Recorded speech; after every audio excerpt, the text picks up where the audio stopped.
Si nous prenons l'exemple de la séparation d'un mur, bien-aimé de Dieu, nous allons comprendre qu'est-ce qui est représenté par chaque chose qui solidifie et bâtit le mur. Le péché ici dans le mur est considéré comme les parpaings. Chaque péché que tu commets, c'est comme un parpaing que tu as ajouté sur un autre parpaing. Et par une journée, si nous calculons la vie d'une personne qui n'a que 15 ans, 15 à 20 ans, regardons très bien sa vie.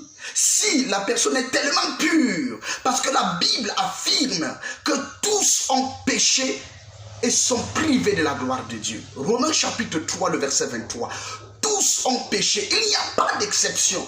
Il n'y a pas d'exception. La Bible dit, il n'y a même pas un seul qui fait du bien, qui sache chercher Dieu. Même pas un seul. Tous ont péché et sont séparés de la gloire de Dieu. Il n'y a aucun homme qui puisse naître la fécondation entre l'homme et la femme et qui ne soit pas pécheur. Car il vient avec la sémence d'Adam et Ève qui coule dans ses veines, qui coule dans son ADN et qui fait de lui un pécheur notoire, un pécheur naturel, un pécheur de par sa nature. Bien-aimé de Dieu, et chaque jour qui passe, nous sommes confrontés à des mensonges, le vol, l'impudicité, la précarité, la comparaison, l'ignominie, la diffamation. Bien-aimé de Dieu, seulement l'insulte est comparable et égale à ce qu'on appelle l'avortement. Si jamais moi j'ai avorté et que toi tu as seulement insulté, en réalité aux yeux de Dieu nous sommes au même pied d'égalité quant à ce qui concerne la sentence. Selon Romains chapitre 6 le verset 23, la Bible dit le salaire du péché c'est la mort. Nous deux nous méritons la mort. Or quand on dit la mort c'est la séparation d'avec Dieu. Comme nous l'avons dit tout à l'heure, la séparation d'avec Dieu c'est la mort. C'est la mort. Bien-aimé de Dieu, il faut que tu saches que nous sommes tous, en tant que nés d'une femme et d'un homme, nous sommes tous séparés de Dieu de par notre nature. Or, nous sommes déjà nés dans un monde gouverné par la nature pécheresse, par une nature déformée, par une nature où la condamnation de la mort règne, par une nature où la séparation d'avec Dieu est naturelle. Nous venons dans ce monde-là. Comment faire pour retourner vers le monde où la séparation d'avec Dieu n'y sera plus? D'où intervient la nouvelle naissance. La nouvelle naissance vient intervenir là où il faut que nous retournons à Dieu. Car il nous faut naître maintenant dans le monde de Dieu au travers de ces principes qu'il a prédisposés. Et c'est de ça que nous allons parler ce matin. Shalom, shalom, shalom. Bien-aimés de Dieu, nous relisons encore Jean chapitre 3, le verset 3 au verset 5. Bien-aimés de Dieu, la Bible dit, Jésus lui répondit, en vérité, je te le dis, à moins si un homme ne naît de nouveau, il ne peut voir le royaume de Dieu. Nicodème lui dit, comment un homme peut-il naître quand il est vieux? Peut-il rentrer dans le ventre de sa mère et naître? Jésus lui répondit, en vérité, je te le dis, si un homme ne naît d'eau et d'esprit, il ne peut entrer dans le royaume de Dieu. Alléluia. La nouvelle naissance, si nous la comprenons de la façon que cela est intitulé, expliqué par le Seigneur Jésus-Christ, ici au verset 5, au verset 3 et au verset 5, nous comprenons que la nouvelle naissance englobe deux parties. La première partie qui est la naissance d'eau, que nous allons parler aujourd'hui. Qu'est-ce que la naissance d'eau? Alléluia. Qu'est-ce que la naissance d'eau? Qu'est-ce que la naissance d'eau? Bien-aimés de Dieu, nous avons déjà vu que tout être humain qui est né d'une femme, né d'un homme et une femme, d'union entre un homme et une femme, a besoin de naître de nouveau pour le salut de son âme.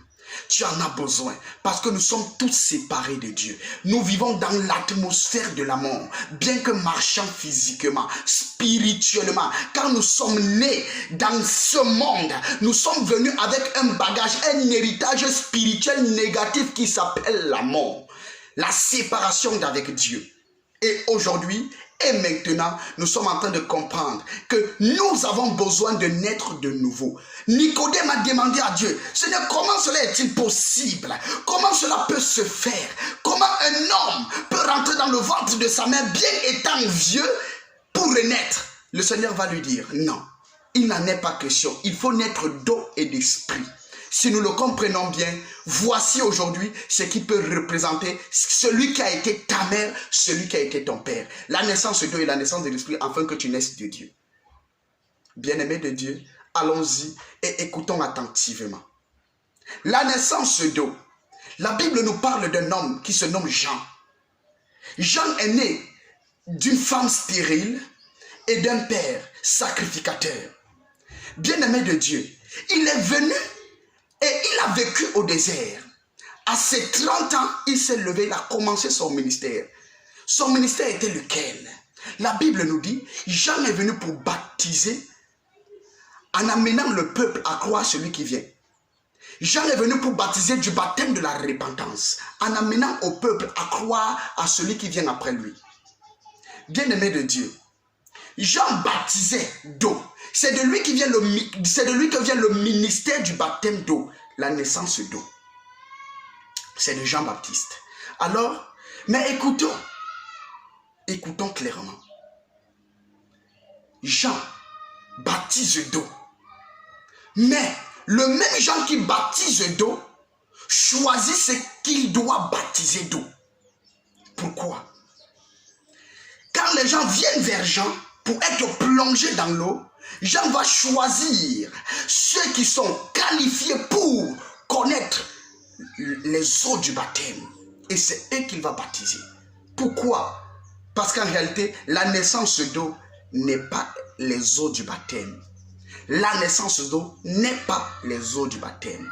La naissance d'eau, je redis encore, ce n'est pas être plongé dans l'eau, que ce soit par un bishop, que ce soit par un disciple de Christ, que ce soit par un pasteur véritable, que ce soit par un pasteur soi-disant qualifié d'une façon ou d'une autre. Non, ce n'est pas ça la naissance d'eau. La naissance d'eau n'est non plus qu'on prend l'eau, on met sur ta tête. Ce n'est pas ça. Ça n'a rien à voir avec la naissance d'eau. La naissance d'eau n'est plus non plus un pasteur te mettant dans l'eau par immersion, te ramenant au nom de Jésus. C'est pas ça la naissance d'eau, bien-aimé de Dieu. Il faut que tu comprennes très bien. Ce n'est pas parce qu'on t'a pris, parce que tu as émis la volonté d'être baptisé et on t'a mis dans l'eau que ça veut dire que tu es né d'eau. Non. Non. Comprenons très bien ce que c'est que la naissance d'eau. Jean-Baptiste, dans le livre de Matthieu chapitre 3, nous constatons à partir du verset 7 qu'il y a des personnes qui viennent en si grand nombre vers Jean-Baptiste pour être baptisés. Elles ont la volonté d'être baptisées parce qu'elles connaissent les Écritures. Ces personnes savent que Élie viendra avec la puissance de Dieu. Élie va restaurer les cœurs des enfants vers leur père. Élie va restaurer certaines choses pour préparer le chemin de Dieu selon que le prophète Ésaïe l'avait annoncé. Élie sera le prophète qui va préparer la venue du Messie. Et il savait également que si quelqu'un ne naît pas d'eau, il ne peut pas recevoir le don de Dieu qui viendra par le Messie.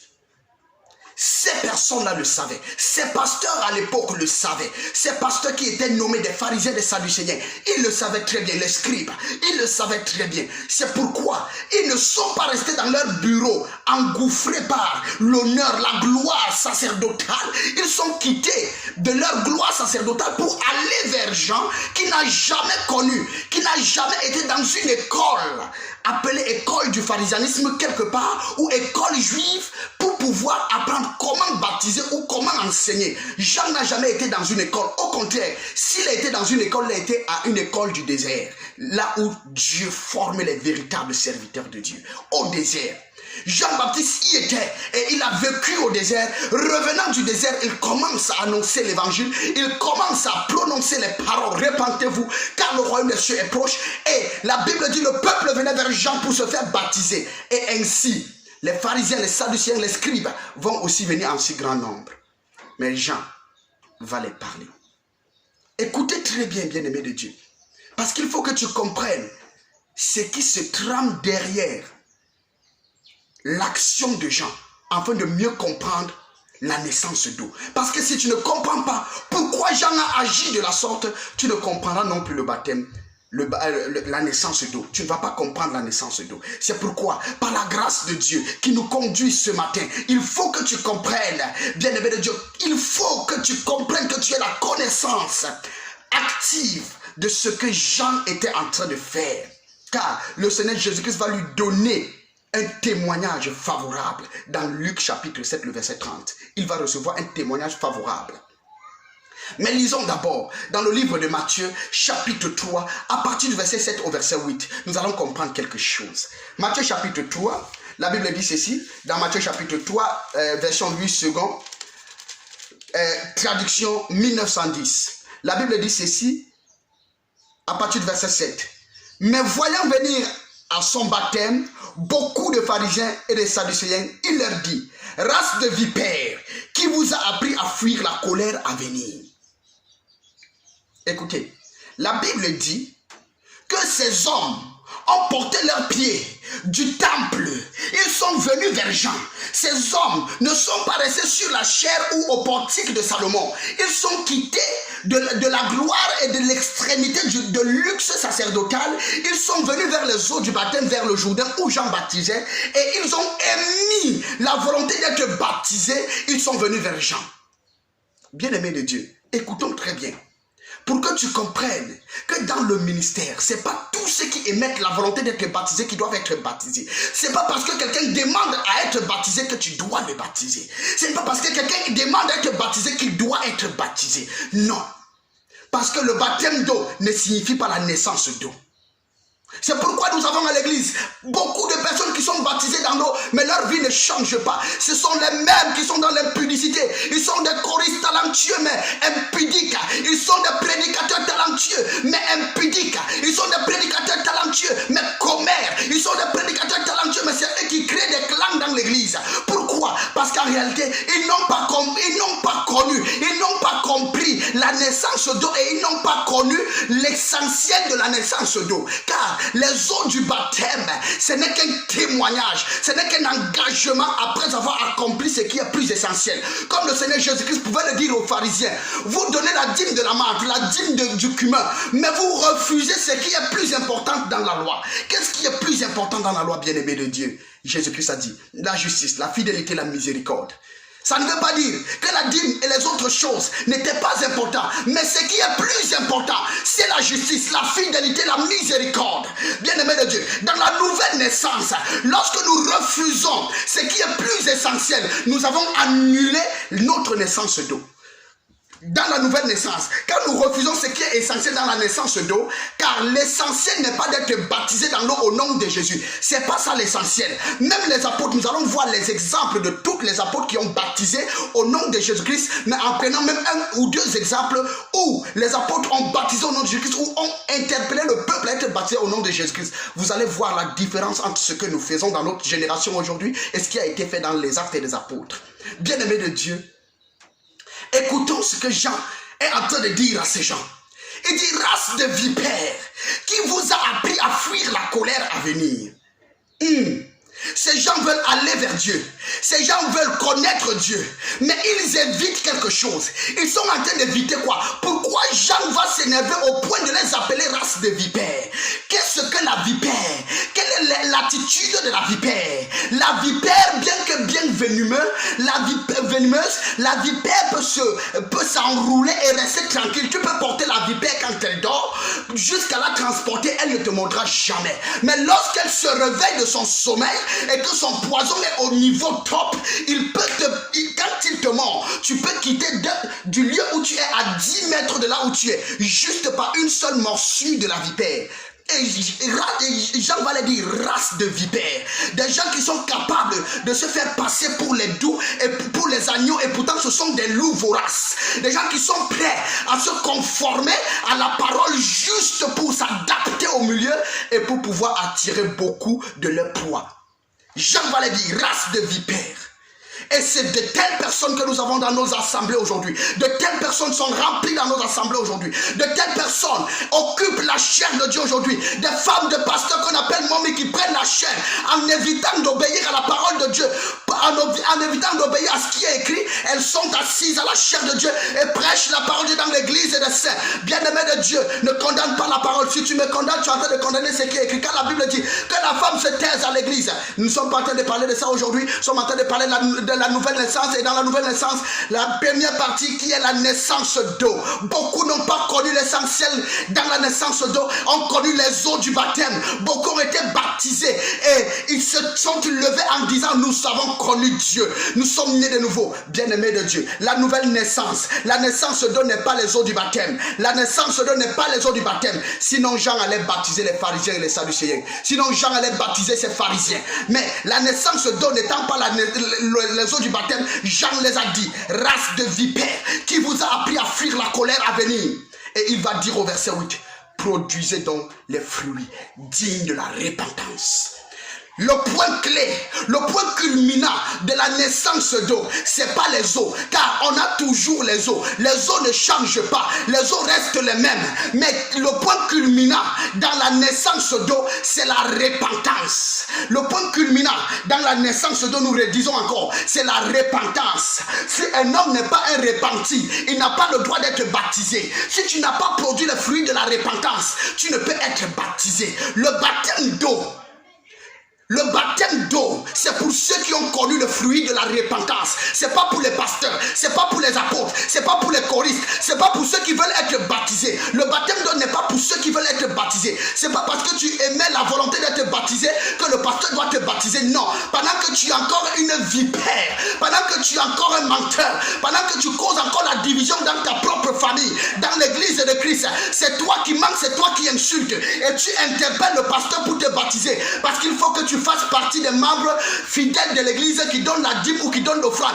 Bien-aimé de Dieu, au ciel il n'y aura pas de dîme, au ciel il n'y aura pas d'offrande. Là-bas tu verras ta véritable identité. Bien-aimé de Dieu, la naissance d'eau commence par la repentance. La repentance, une bonne repentance, une repentance sincère, une repentance véritable. Un homme qui n'a pas vécu la repentance véritable est un menteur, un hypocrite, une bombe à retardement dans l'église de Dieu, une bombe à retardement dans l'église des saints. C'est pourquoi il faut reprendre forme dans l'église de Dieu aujourd'hui et enseigner les enseignements de base. Revenir à cela, bien-aimé de Dieu. Jean va le dire, race de vipères, qui vous a appris à fuir la colère à venir? Produisez donc les fruits dignes de la repentance. Pour le dire, il faut vous repentir. Et car, puisqu'on les reconnaît par les fruits, par là, alors je vous baptiserai. Je vous baptiserai plutôt. Mais quelque chose va se passer. Ces gens n'ont pas produit le fruit de la repentance. Pourquoi est-ce que nous l'affirmons? Parce que dans Luc chapitre 7, le verset 30, le Seigneur va affirmer que ces gens ont refusé de se faire baptiser par Jean. Lisons dans Luc chapitre, le livre de Luc, chapitre 7, le verset 30. Écoutons ce que le Seigneur Jésus-Christ donne comme témoignage par rapport à l'attitude de personnes, des personnes qui veulent être baptisées sans la repentance, des personnes qui veulent aller dans l'eau pour être baptisées sans connaître le fruit de la repentance. L'essentiel dans le baptême d'eau, dans la naissance d'eau, ce n'est pas d'être plongé dans l'eau au nom de Jésus. L'essentiel, ce n'est pas d'être plongé dans l'eau, nous redisons encore. L'essentiel, c'est la repentance, une sincère repentance. Car nous avons vu des gens qui ont connu la repentance sans être baptisés, recevoir le don de l'Esprit de Dieu. Nous avons vu des gens, Corneille a reçu le don de l'Esprit de Dieu parce que c'était un homme repenti, parce que c'était un homme pieux, qualifié par la parole de Dieu. Il était un homme pieux, ça veut dire qu'il était un homme qui avait connu la repentance. Il n'était même pas encore baptisé dans l'eau, mais il avait déjà reçu le don de Dieu, parce que la repentance c'est l'essentiel dans la naissance d'eau. Quand tu n'es pas encore repenti et on te baptise dans l'eau, il y aura de fortes grâces que tu ne reçoives jamais le don de Dieu. Il y aura de fortes grâces que tu ne connaisses jamais le changement dans ton attitude. Tu es toujours colérique, tu es toujours menteur, impudique, immoral, tu es toujours celui qui cause les divisions dans les assemblées. Tu es toujours celui qui croit être le plus juste par rapport à tous les autres serviteurs de Dieu dans ton assemblée. Ou bien, partout où tu pars. Pourquoi? Parce qu'en réalité, tu n'as jamais connu ce que c'est que la repentance. La repentance est véritable. La repentance est sincère. Ce n'est pas un serviteur de Dieu qui intime à sa femme ou la femme d'un serviteur de Dieu qui intime à son homme ce qu'il veut ou ce qu'il pense. Mais c'est ce que la Bible dit qu'on adopte et qu'on vit. Dans la repentance, c'est de ça nous allons parler maintenant. Dans la naissance d'eau, il y a deux parties encore. La naissance d'eau, à la première partie, la plus importante, qui est la fondation de la nouvelle naissance. La naissance d'eau, à sa première partie, qui s'appelle la repentance sincère. Quand cette fondation est ratée, même la nouvelle naissance n'aura pas lieu. Parce que la nouvelle naissance ne dépend pas de l'homme. Ça ne dépend pas d'un pasteur. Ça ne dépend pas d'un archibishop, d'un apôtre. Ça ne dépend pas d'un évangéliste. La nouvelle naissance dépend de Jésus-Christ. Jean donne le témoignage en disant, moi je vous baptise d'eau, mais il y a au milieu de vous quelqu'un que vous ne connaissez pas. Je suis incapable de délier les courroies de ses souliers. Car lui, il vous baptisera d'eau et il vous baptisera du Saint-Esprit et de feu. Moi je vous ai baptisé d'eau, mais lui il va vous baptiser du Saint-Esprit et de feu. Jésus-Christ est celui qui baptise du Saint-Esprit. Jésus-Christ est celui qui donne la carte verte pour être citoyen céleste. Jésus-Christ est celui qui donne l'Esprit de Dieu. Alléluia. Alléluia. Shalom, shalom, shalom. La parole de Dieu dit dans Luc chapitre 7, le verset 30. Écoutons ce que le témoignage du Seigneur Jésus-Christ dit. Mais les pharisiens et les docteurs de la loi, en ne se faisant pas baptiser par lui, ont rendu nul à leur égard le dessein de Dieu. Ils ont rendu nul à leur égard les desseins de Dieu. Ça veut dire que quoi? Ils ont annulé le plan de Dieu pour leur vie. Alléluia. Oh Jésus, aide-nous à comprendre tes grâces. Aide-nous à comprendre ta parole. Seigneur Jésus-Christ, ces hommes venaient pour être baptisés par Jean. Mais ton témoignage affirme qu'ils ont refusé d'être baptisés par Jean. Ils ont refusé. Or, ils n'ont pas refusé d'accepter les eaux du baptême. Ce qu'ils ont refusé, c'est la repentance. Ils ont refusé de vivre la repentance sincère, la repentance véritable. Femmes, vous qui ne voulez pas vivre la repentance sincère, vous êtes assises à la chair de Dieu et vous voulez vivre comme des reines à l'église de Dieu. Hommes, vous qui ne voulez pas connaître la repentance sincère, mais vous voulez être plongé dans l'eau au nom de Jésus, c'est le folklore. Bien-aimé de Dieu, c'est du folklore. Et là, nous avons des assemblées qui naissent avec des 1000 membres, 500 000 membres, mais qui ne connaissent jamais 10 personnes nées de nouveau. Oh, quelle honte pour nous. Revenons. Évangélique. Personne qui ne connaît même pas la Bible. La base de la nouvelle naissance. La base. C'est la repentance sincère. La base de toute chose, c'est la repentance sincère. Est-ce que tu veux entrer dans le ciel du Seigneur Jésus-Christ, où il est roi? C'est la repentance sincère. Celui qui ne connaît pas la repentance, ça ne vaut pas la peine de dire qu'un jour tu espères au ciel. Parce que le ciel, c'est uniquement pour ceux qui ont connu la repentance. L'espérance pour entrer dans le royaume des cieux commence dès la vraie repentance. L'espérance pour entrer dans le ciel où Jésus-Christ est maître, à la nouvelle Jérusalem, commence avec la nouvelle vie en Christ, qui est le début et qui commence par la repentance sincère, la vraie repentance. Bien-aimé de Dieu, qu'est-ce que c'est que la repentance? Qu'est-ce que c'est que la repentance? La question que quelqu'un peut poser à ce stade, c'est qu'est-ce que c'est que la repentance? La repentance, bien-aimé de Dieu, n'est rien d'autre qu'un changement absolu. Un changement absolu à 3 dimensions. Un changement absolu à 3 dimensions. Nous n'allons pas entrer dans toutes les dimensions de façon décortiquée aujourd'hui, parce que nous sommes en train de parler de la naissance d'eau. Alors nous allons aller de façon superficielle sur les 3 dimensions, mais nous reviendrons pour expliquer, expliciter les 3 dimensions de la nouvelle naissance. Mais nous allons les citer. Bien-aimés de Dieu, en parcourant la Bible, nous constatons qu'en réalité, il y a 3 mots grecs. 3 mots grecs qui signifient la repentance d'une façon différente. Le premier mot qui signifie la repentance, ici qui concerne l'homme, c'est le mot métanoïo. Métanoïo qui signifie le changement absolu du pensée, ou le changement absolu de pensée.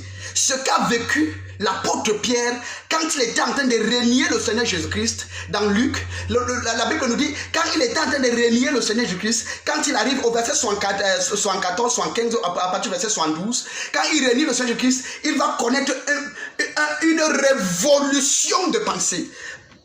Quand il dit pour la dernière fois, je ne connais pas cet homme, il commence à prendre les imprécations, les malédictions sur lui. Il va changer sa pensée en se souvenant des paroles que le Seigneur Jésus-Christ lui avait dit plus tôt, avant le moment où il était en train de régner Jésus. Quand il change la pensée que je veux être avec eux, à tout prix, il prend la pensée que le Seigneur m'avait averti. Si j'avais su, directement sa pensée change. Et il obtient une nouvelle pensée. Une nouvelle direction, un nouveau gouverneur dans sa pensée. Et il va connaître une autre dimension qui s'appelle métanolomai, qui veut dire le changement absolu du caractère. Pierre ne va pas rester inchangé, il va se mettre à pleurer. Il va se mettre à se fondre en larmes, à regretter ses attitudes, son attitude et ses actes. Il va se mettre à regretter et à quitter cette pensée qu'il avait, ce caractère dur, qui faisait de lui un Pierre révolté, un Pierre menteur, un Pierre ingénieur de mensonges. Il va connaître une nouvelle effusion dans le changement de caractère, qui signifie métanolomai en grec. Le deuxième mot qui se trouve dans la Bible signifiant la repentance. Il va radicalement changer son caractère. Le caractère de Pierre qui résiste aux servantes et aux serviteurs, Pierre va devenir un Pierre pleureux, un Pierre regrettant, un Pierre qui voit sa misérable vie face à une simple instruction du Seigneur. Et Pierre ne va pas rester là, il va connaître la troisième dimension de la repentance qui signifie métanoïa. Métanoïa qui veut dire un changement de mode de vie. Pierre va changer son mode de vie. Désormais, Pierre, l'apôtre Pierre, qui était au milieu de ceux-là qui avaient fait le feu et qui se réchauffaient, Pierre va changer de position. Il va accepter les moustiques loin de la chaleur, loin de la fumée, car la fumée chasse les moustiques. Il va chercher à être dans les moustiques, dans le noir, car il faisait déjà sombre. Pierre va accepter les moustiques, le noir, la solitude. Il va accepter un milieu de vie différent d'un milieu de vie luxueux où il était. Le milieu de vie métanoïa. Pierre va changer son mode de vie en acceptant un mode de vie extrême, un mode de vie où la porte est resserrée. C'est pas pour tout le monde. Tout le monde ne pouvait pas accepter rester dehors. Tout le monde ne pouvait pas accepter rester sous les moustiques. Tout le monde ne pouvait pas accepter rester loin de la population dans la solitude. Tout le monde ne pouvait pas accepter ça. Pierre va engager un chemin vers la solitude. Pierre va engager un chemin dans le changement de son mode de vie. Et nous voyons Pierre, la Bible n'atteste plus qu'il est retourné. Pierre va être celui-là qui sera parmi ceux qui sont rassemblés et cachés, jusqu'au jour où Marie va venir les annoncer qu'en réalité le maître n'est plus dans la tombe. Bien-aimé de Dieu, Pierre a changé le milieu et le mode de vie. La repentance. La repentance. Tu dis que tu as connu la repentance, mais c'est toi qui manques toujours. C'est toi qui voles toujours. C'est toi qui es toujours impudique. Tu insultes à gauche, à droite. Mais tu dis non, tu es chrétien. Parce que tu pars à l'église, tu donnes les dîmes, on t'a baptisé au nom de Jésus. Tu manques toujours. Tu vis dans le mensonge, l'impudicité, la cupidité. Tellement tu travailles pour l'argent au point d'oublier même les heures de la prière. Au point d'oublier les heures de la lecture de la parole de Dieu. Mais c'est toi qui t'appelles chrétien. C'est toi qui es chrétien. À tes yeux, tu es chrétien. Et aux yeux de l'église, tu es le plus chrétien. Parce que tu es fidèle dans tes dîmes. Tu es fidèle dans tes offrandes. Tu es fidèle même à l'église les dimanches. Mais quand il s'agit de changer ta personne, car l'église ne sauvera personne, l'attestation des autres ne sauvera personne. La Bible dit dans le livre de Romains que chacun de nous va rendre compte pour soi-même au tribunal de Dieu. Tu vas rendre compte pour toi-même. Est-ce que tu t'étais repenti ou pas? Toi-même tu connais au fond de toi que le mensonge c'est toujours ton mode opératoire de la vie. Toi-même tu connais que les insultes c'est ton mode opératoire, les avortements c'est ton mode opératoire, l'impudicité c'est ton mode opératoire. Tu connais que tu es ici dans ces choses-là, mais tu t'appelles chrétien, choriste, femme d'un serviteur de Dieu. Tu t'appelles serviteur de Dieu et tu es acclamé par les uns et les autres, bien-aimés de Dieu. Au jour du jugement, les anges ne t'acclameront pas, les démons t'accueilleront. À la place des acclamations, ça sera un accueil chaleureux en enfer. Bien-aimé de Dieu, mais ce n'est pas ce que le Seigneur Jésus est venu nous offrir, ce n'est pas ce que nous sommes venus t'offrir. Ce que nous voulons que tu saches, c'est la repentance, le changement absolu de ta pensée. À la place du mensonge, tu dois mettre ce que la parole de Dieu dit contre le mensonge. À la place d'un caractère colérique, tu dois apprendre ce que la parole de Dieu dit par rapport au caractère colérique, par rapport à la colère. La Bible dit celui qui se met en colère contre son frère a déjà tué son frère. Tu es un assassin quand tu te mets en colère contre ton frère. Tu es un assassin quand tu te mets en colère contre ton frère. Et la parole de Dieu nous dit, il faut changer. Parce que le salaire du péché, c'est la mort. Quiconque se met en colère contre son frère, il a tué son frère et il a pour récompense la mort. Ça veut dire la séparation d'avec Dieu. Bien-aimé de Dieu, toi et moi, nous savons que ce n'est pas ce que tu veux. Tu ne veux pas la séparation d'avec Dieu. Ce que tu veux, c'est la grâce d'être sauvé au dernier jour. C'est pourquoi ce matin, le Seigneur t'accorde la grâce de connaître une vraie repentance. Combien partent à l'église donnent les dîmes? Parce qu'on les a fait répéter une prière, dites une prière du salut. Répète après moi, Seigneur Jésus-Christ, je crois en toi, je t'accepte aujourd'hui dans ma vie et ils pensent qu'ils sont nés de nouveau. Tu n'es pas né de nouveau. Toi-même tu le sais. Menteur c'est toi, voleur c'est toi, impudique c'est toi, immoral c'est toi. C'est toi qui es dans tout ce qui se trame en bas c'est toi. Quand on parle de commérage, tu es le maître. Quand on parle de maître, tu es le maître. Quand on parle de jusqu'au point où même ceux-là qui se disent non, on ne commet pas ces péchés-là, mais tu rentres seulement avec le papier de l'entreprise où tu as été affecté, où tu as été envoyé ou nommé. Quand tu rentres seulement avec le papier de cette entreprise-là, sache que tu es un bandit, tu es un voleur au même titre que le bandit qui a agressé pour tuer avant de voler. Tu es un bandit parce que tu fais ce qu'on appelle le vol du matériel de l'employeur. Tu es un bandit. Quand tu viens en retard au travail, dans ton contrat, il est signé que 7h30, tu dois être à l'école ou tu dois être à ton poste, tu dois être au travail. Mais tu viens à 8h, tu viens à 7h35 minutes, à 7h31 minutes. Tu es un bandit. Tu voles le temps de ton employeur. Tu es un bandit. Et à cause de cela, tu ne changes pas. C'est l'enfer qui t'attend. Même si tu parles en langue, tu prophétises, tu fais des miracles, des prodiges, tu es un bandit. À l'église,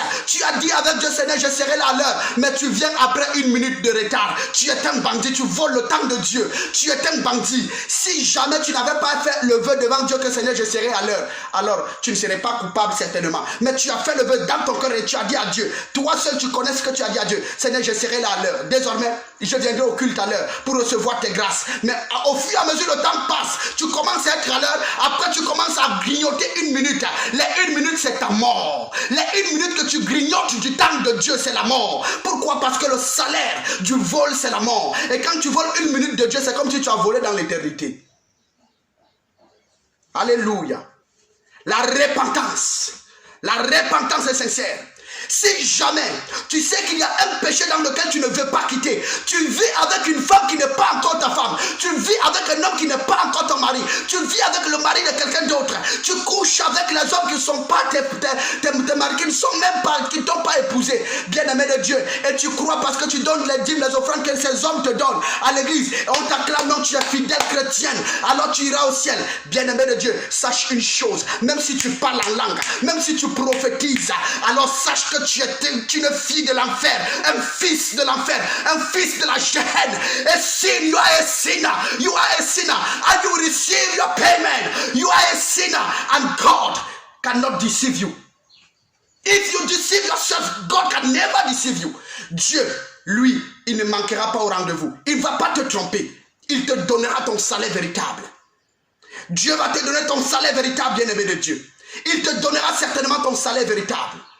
Alors, si jamais tu es sage, ce matin, le Seigneur t'interpelle. Ce matin, le Seigneur veut que tu puisses connaître la repentance sincère. Tu es chrétien. Tu as dit à Dieu, Seigneur, je te donnerai dans mon salaire ceci, cela. C'est toi qui as fait le vœu comme Jacob. Mais après, tu ne donnes plus à Dieu. Tu es coupable. Tu es coupable. Et tu dis, je vis la repentance. Tu vis dans un mensonge quelconque, un mensonge radical. Et tu dis, tu es libéré.